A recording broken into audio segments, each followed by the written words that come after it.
Today we're going to be talking about alternate interior angles. Now you can trust me to do this right because I actually learned this from a lady named Mrs. Engel.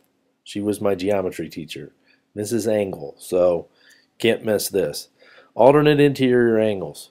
Well, when you have parallel lines cut by a transversal, you create two sets of alternate interior angles. One right here, because they are interior because they're between the parallel lines, alternate because they're on alternate sides of the transversal, and the blue ones form another one for the exact same reason.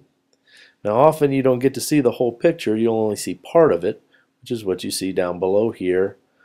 Okay, we're pulling out this part right here that's in the yellow. If you look down below, there's the Z.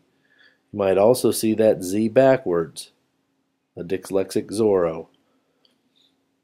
So, alternate interior angles, still, those two angles right there have to be congruent, and these two over here on the right will also have to be congruent. They'll be the exact same measurements.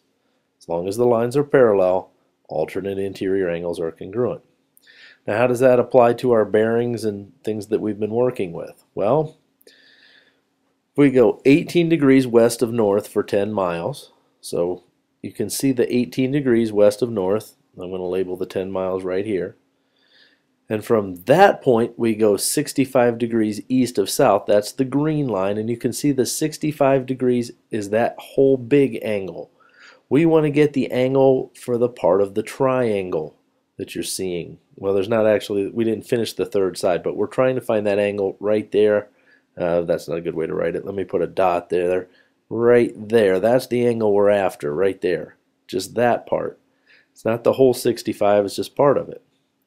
So how do you find that angle? Well, ask Mrs. Engel. She will tell you about alternate interior angles formed right here. Okay, because of the 18 that's down below, that one right there will be 18 degrees.